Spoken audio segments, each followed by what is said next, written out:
네, 요번 그 지방선거를 한번 평가하는데요. 오늘은 먼저 지방선거 결과만 먼저 한번 보겠습니다. 이제 광역단체장은 이제 그 호남 세석, 경기 제주를 제외하고 전부 다 이제 국민의힘이 당선이 됐습니다. 좀 자세히 보면요, 제주는 이제 그 원희룡 무소속 원희룡에서요 민주당으로 된 거고요. 경기도 역시 이제 그 대선에 나기 위해서 이재명 전 도지사 있죠. 그래서 원래 이것도 이제 교체돼야 되는 건데 김은혜 후보가 이제 김동연보다 약체라서 민주당이 그 신승을 했습니다.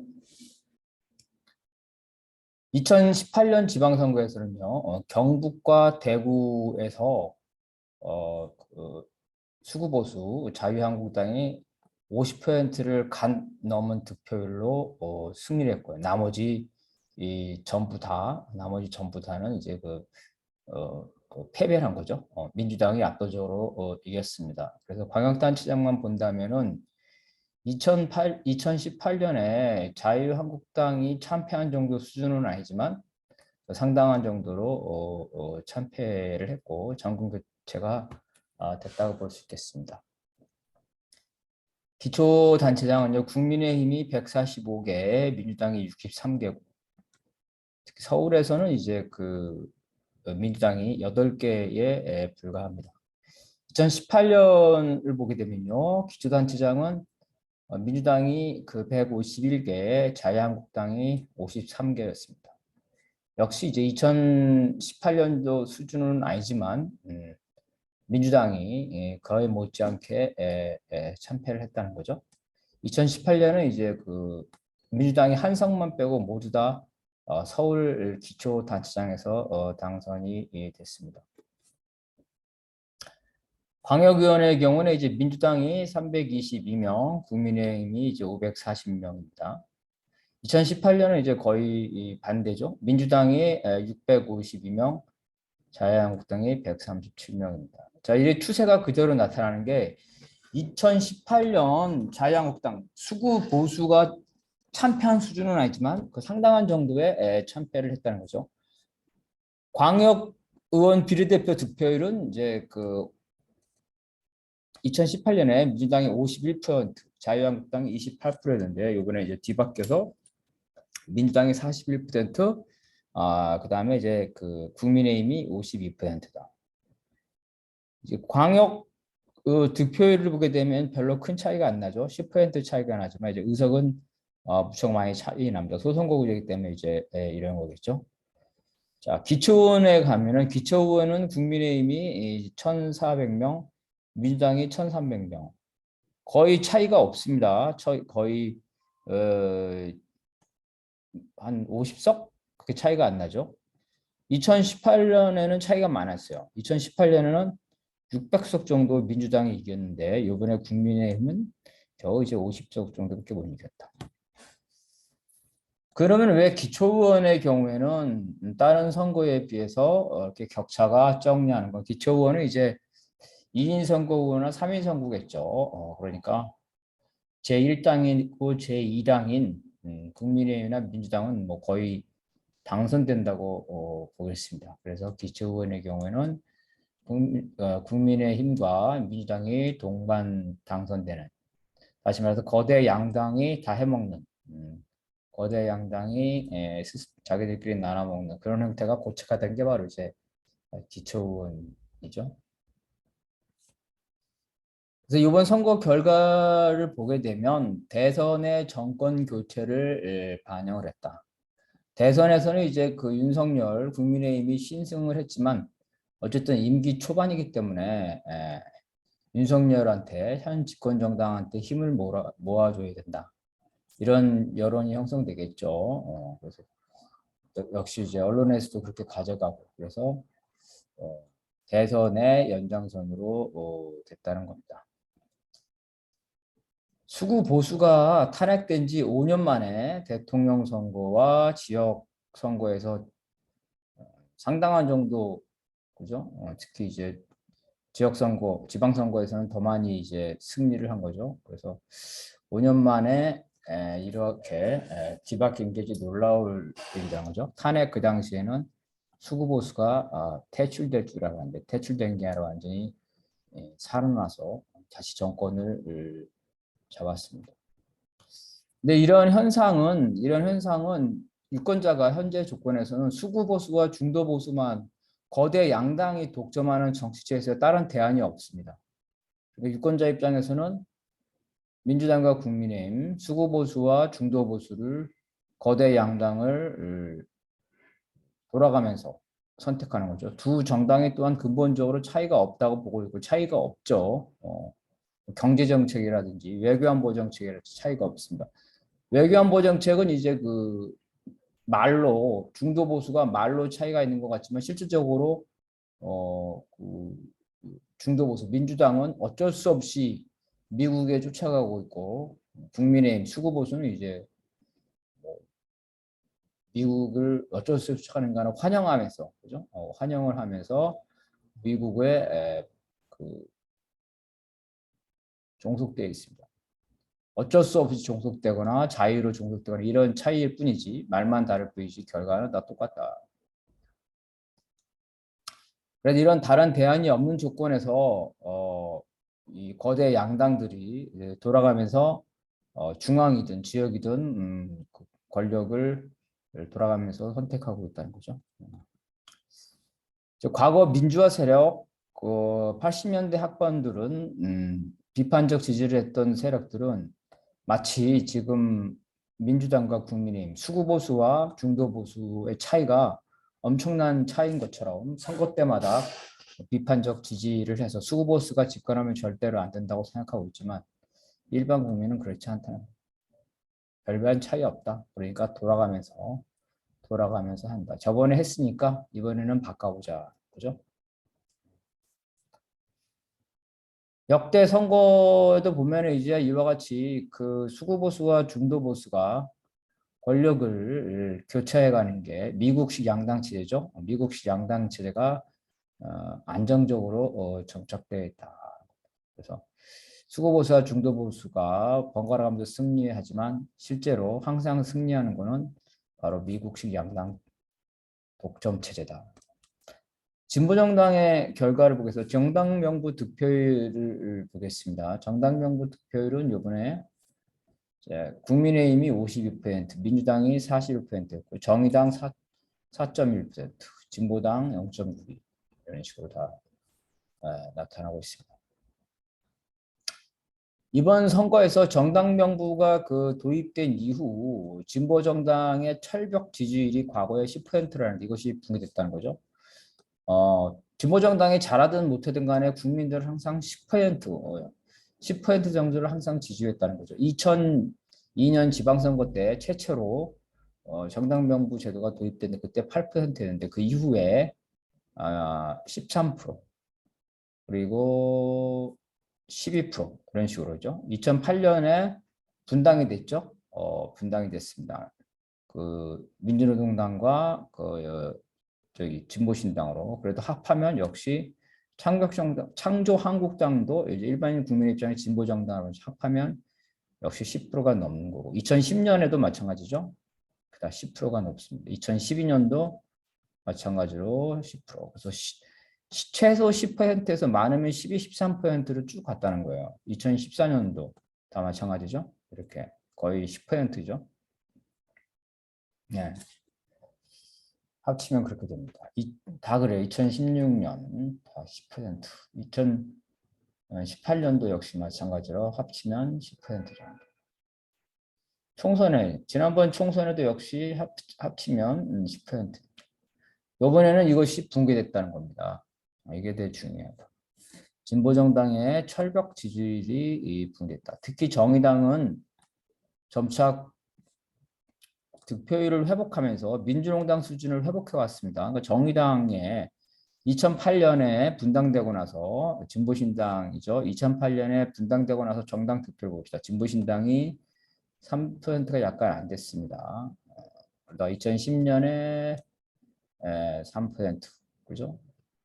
그다음 2012년은 통합됐으니까 2014년에 정의당 3%, 2016년 7%, 2018년 8%. 드디어 재작년 총선에서는 거의 10%에 가까워서 민주노동당의 지지율을 회복했는데 이번엔 몰락했다는 거죠. 그 이유는 심상정 이후에 이제 주목받는 정치인이 없죠. 심상정은 이제 국민들 입장에서 볼 때는 식상했죠. 낡은 정치인. 진보 정당의 정치이지만 사실은 이제 벌써 대통령 후보부터 해서 국회의원부터 해서 국민들의 입장에서는 진보한 정치인이 됐기 때문에 인기가 과거와 같지 않습니다. 그리고 정체성이 불분명하죠. 무슨 다양한 뭐 페미니즘이라든지 뭐 여러 가지 환경이라든지 그러니까 과거의 노동자 민중성보다는 여러 가지 다원성을 내세우면서 청년이라든지 이러면서 그런 부분이 긍정적이도 있지만 전통적인 노동자 민중의 정체성이 약화돼서 불분명하다 노선이. 역시 이제 국민참여당과 신자유주의를 도입한 국민참여당과 구민주노동당이 또 결합했기 때문에 인적 구성도 정체성이 불분명하다. 노동자 민중의 대표성이라고 하고 뭐 그다음에 이제 김종철 대표 그 성추행 문제라든지 여러 가지 추문이 많이 생기고 그래서 이런 결과랍니다.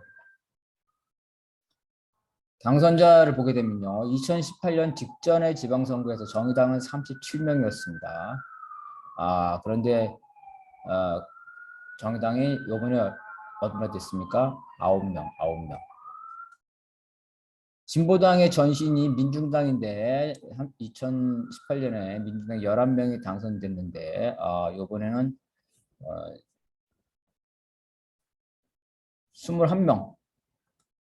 21명이 그 진보당이 당선이 됐다는 겁니다. 21명이. 네. 그 전반적으로 보게 되면은 진보당은 178명을 출마시켜서 기초단체장 울산 북구죠. 그리고 광역의원 한 명을 뽑는 광역의원 지역구에서 3명이나 당선이 됐습니다. 기초의원 17명 이렇게 됐죠. 그래서 이제 1인을 뽑는, 그러니까 1등을 한 거죠. 1인을 뽑는 광역선거구와 기초의원 2위 선거구에서 2명의 당선자를 냈다는 건 이제 일단은 뭐 긍정적인 신호를 보여주고 있습니다. 그런데 이제 그 광역별로 득표율이 5% 이상 돼야지 얻는 비례의원은 한 석도 배출하지 못했습니다. 어쨌든 간에 정의당에 비해서 정의당은 191명, 진보당보다 더 많이 출마시켰습니다. 그렇지만 겨우 9명을 당선시킨 데 비해서는 진보당이 약진했다고 볼 수 있겠습니다. 지금까지는 정의당한테 압도적으로 밀렸는데 이번은 오히려 정의당의 2배 이상의 당선제를 냈다는 거예요. 그러면 그러한 원인은 뭐냐면 첫째는 이제 그 진보진영의 후보 단일화가 이번에 있었죠. 그게 컸었고 진보당은 여기에 플러스 알파에서 조직력이 탄탄한 조직력이 결합됐기 때문입니다. 그렇지만 총선의 전망은 어떻습니까? 총선의 전망은 암울하다. 왜냐하면 3%를 얻어야지만 전국적으로 3%를 얻어야지만 비례의석을 최소한 한 석을 얻는데 지금 현재 진보당은 1%도 못 얻었다는 거죠. 그래서 2년도 안 남았는데 지지율을 3배로 전국적으로 3%를 올리기에는 어렵겠죠. 그래서 지금 같은 상황에서는 총선에서 비례를 배출하기 힘들다는 겁니다. 후보 단일화가 안 된다면 지역구에서 당선권에 들어갈 수도 없죠. 근데 후보 단일화가 돼도 당선될 지역이 없습니다. 왜냐하면은 울산 동구청에서 후보 단일화가 됐죠. 울산 동구청에서 후보 단일화가 돼서 진보당이 됐으니까 이제 울산 동구는 다른 당에 양보를 해야 되겠죠. 아마 민주당과 노동당이 경쟁할 겁니다. 노동당은 이제 자신을 진보 진영 후보 단일화를 해달라고 요청을 할 것이고, 그리고 이제 민주당과의 그 후보 단일화 싸움을 하겠죠. 민주당 경우에는 이제 요번에 자기들이 그 후보를 사퇴하면서 양보했기 때문에 민주당이 자기들이 이제 그 동구 의원을 내겠다 이렇게 하겠죠. 그래서 진보당에서는 이제 그 구청장을 배출함에도 불구하고 동구에서는 국회의원을 내기가 쉽지 않다. 북구는 이미 이제 정의당 후보가 있죠. 김준영 후보가 수차례 출마했기 때문에 정의당에 이 정의당 후보를 제치고 진보당에서 후보를 내기 어렵다. 결국은 진보당은 총선에서 당선될 지역구나 비례나 현재로서는 당선 가능성이 아주 낮다고 볼 수 있겠습니다. 한 명도 배출하지 못한다. 국회의원은. 정의당의 경우에는 자 진보당과 달리 그 1등을 뽑는 광역의원에서 당선자가 하나도 없어요. 오히려 전북과 전남에서 2명의 비례, 그죠? 2명의 비례 광역의원을 당선시켰습니다. 서울시장 선거에서 그 당의 간판이라고 할 수 있는 권수정 후보가 1%, 경기도지사 선거에서는 황순식 후보, 과천 시의회 의장도 했었죠. 나름대로知명도가 있는데 1%도 못 얻었습니다. 당대표도 4%밖에 못 얻었다. 경남지사 선거에서. 그래서 정의당은 이제 그 광주나 전남에서 정당 득표율이 이제 그 국민의힘보다 낮았다. 이건 무슨 말이냐면 이제 울산에서는 이제 그 국민의힘 다음에 진보정당이 그 2위다. 또 이제 그 호남에서는 그 민주당 다음에 진보정당이 2위다. 이렇게 했는데 이제 그 호남과 울산에서 제2 정당의 그 위세, 그죠? 지위가 약화되고 있다는 거죠. 정의당은 요번에 득표율이 4%를 간신히 넘었죠. 그래서 이런 상태로 당이 약화되면 총선에서는 3% 이하로 떨어져서 비례대표가 한 명도 나올 수 없는 사태도 가능하기 때문에 이 3%를 넘어야 된다는, 그죠? 이런 위기감을 느낄 수 있다.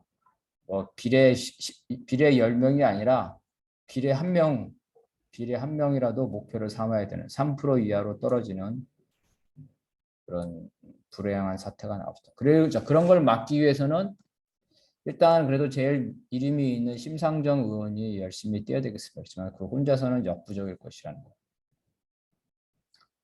창원 성산의 여영국 후보가 된 거는 이제 그 민주당과의 후보 단일화 때문에 된 거죠. 그래서 여영국 후보가 다시 재선이 되려면 민주당은 물론 진보당과의 후보 단일화를 하지 않으면 쉽지 않다는 겁니다. 노동당과 녹색당은 당선자를 한 명도 내지 못했습니다. 그래서 전반적으로 진보정당의 그 약세, 진보정당이 약세를 하고 있는데 다만 후보 단일화라는 부분에서 그리고 그 3인 선거구라는 부분에서 겨우 체면치레를 했다 이렇게 볼 수 있겠습니다. 자, 민주노총이나 진보진영 후보 단일화 성과를 보겠습니다. 민주노총 지지후보나 민주노총 후보. 전체가 이제 231명의 민주노총과 정의당, 진보당, 노동당, 녹색당의 단일 후보가 출마했습니다. 지금 별로 성적이 좋지 않았고요. 교육감을 빼면 이제 224명 중에 당선자는 8명, 3.6%에 그쳤다는 거죠. 자, 교육감은 이제 7명 중에 5명이 당선됐는데 과거에 진보 교육감이었던 부산의 김석준이죠.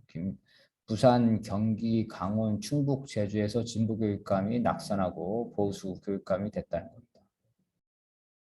그래서 전국적으로 보면은 17개의 시도에서 보수가 8명, 진보가 9명이었죠.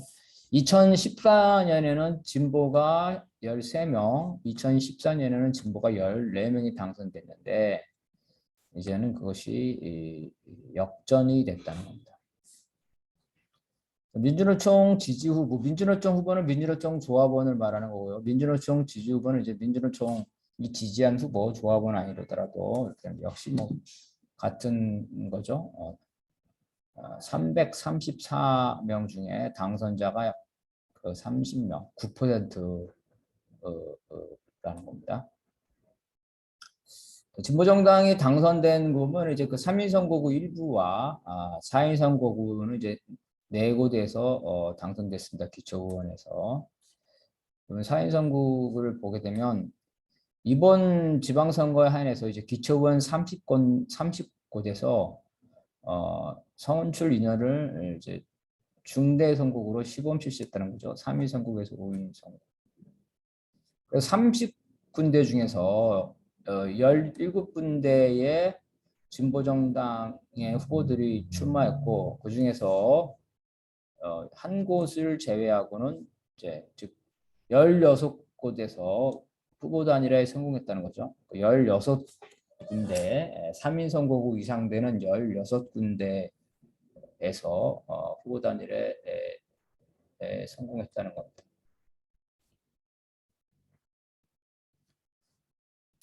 이 중에 이제 4명 이상, 4인 선거구 이상인 곳이 이제 12곳이고, 이 중에 진보 후보가 출마한 곳이 9곳이라는 거죠. 9곳이었다. 그래서 4인 이상에서 당선자는 1명이었고, 나머지 2명은 그 3인 선거구였다. 이제 4인 선거구의 전체 당선자는 4명이고, 그 중에 한 곳이 이제 이번 시범 실시였다는 거죠. 그래서 대부분 3인 선거구와 4인 선거구의 당선자입니다. 3인 선거구와 4인 선거구의 당선자. 그래서 그 2인 선거구의 당선자가 아까 그 진보당에서 2명이 있었다 그랬죠. 그건 아주 그 특이한 경우. 대부분 3인 선거구나 4인 선거구입니다. 그래서 이제 진보정당은 3인 선거구 이상이라 하더라도 무조건 되는 것이 아니라 후보 단일화를 해야지만 당선 가능성이 드러났다. 그래서 결국은 향후 총선에서도 결국은 후보 단일화. 다시 말해서 진보정당의 연합이라는 것, 진보정당의 연합이라는 것, 이것이 그 이제 매우 그 중요하게 되고, 그다음에 비례대표 3%를 넘을 수 있냐? 여기서 보는 것처럼 각각의 정당들이 독자적으로 할 때 총선에서 의석을 얻으면 3%가 넘어야 되는데 진보당, 노동당, 녹색당, 기본소득당 모두 다 3%가 될 가능성이 없고 정의당도 위태위태하다. 결국은 진보정당들이 독자적으로 총선에 대응을 할 경우에는 후보 단일화를 한다 하더라도 비례까지 포함해서 사실상 그 심상정 여영국 이외에는 당선될 가능성이 낮다. 이대로 가면 총선에서는 진보정당은 사실상 괴멸할 가능성이 많다. 네, 여기까지.